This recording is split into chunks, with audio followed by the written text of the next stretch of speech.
بسم الله الرحمن الرحيم.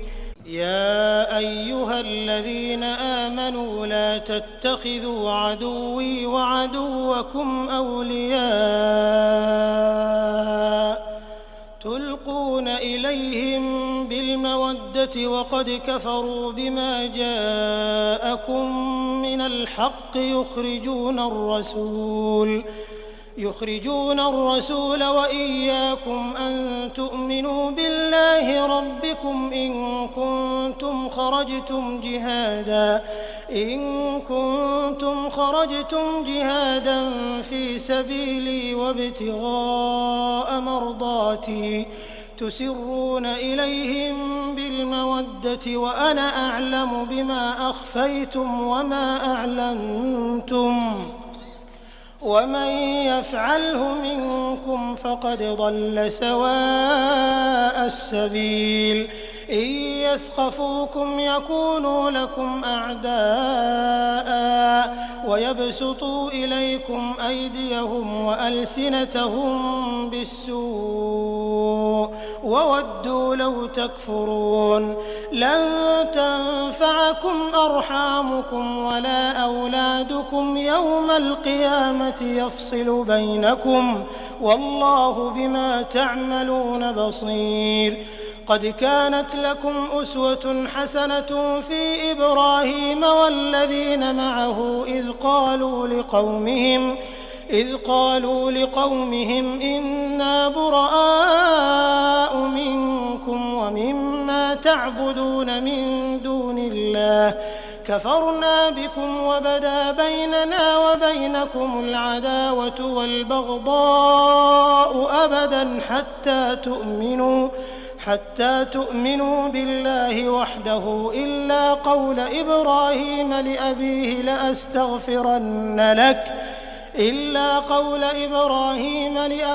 لأستغفرن لك وما أملك لك من الله من شيء. ربنا عليك توكلنا وإليك أنبنا وإليك المصير. ربنا لا تجعلنا فتنة للذين كفروا واغفر لنا ربنا إنك أنت العزيز الحكيم. لقد كان لكم فيهم أسوة حسنة لمن كان يرجو الله واليوم الآخر ومن يتول فإن الله هو الغني الحميد. عسى الله أن يجعل بينكم وبين الذين عاديتم منهم مودة والله قدير والله غفور رحيم. لا ينهاكم الله عن الذين لم يقاتلوكم في الدين ولم يخرجوكم من دياركم أن تبروهم وتقسطوا إليهم إن الله يحب المقسطين. إنما ينهاكم الله عن الذين قاتلوكم في الدين وأخرجوكم من دياركم وظاهروا على إخراجكم أن تولوهم ومن يتولهم فأولئك هم الظالمون. يا أيها الذين آمنوا إذا جاءكم المؤمنات مهاجرات فامتحنوهن الله أعلم بإيمانهن فإن علمتموهن مؤمنات فلا ترجعوهن إلى الكفار لا هن حل لهم ولا هم يحلون لهن وآتوهم ما أنفقوا ولا جناح عليكم أن تنكحوهن إذا آتيتموهن أجورهن ولا تمسكوا بعصم الكوافر واسألوا ما أنفقتم وليسألوا ما أنفقوا ذلكم حكم الله يحكم بينكم والله عليم حكيم.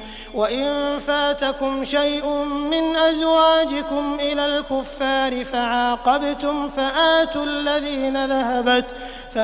الذين ذهبت أزواجهم مثل ما أنفقوا واتقوا الله الذي أنتم به مؤمنون.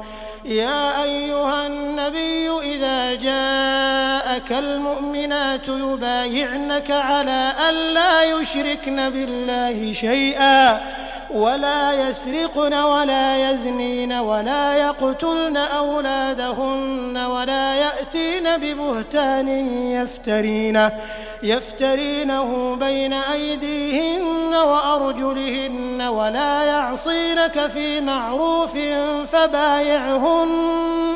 فبايعهن واستغفر لهن الله إن الله غفور رحيم. يا أيها الذين آمنوا لا تتولوا قوما غضب الله عليهم قد يئسوا من الآخرة كما يئس الكفار من أصحاب القبور.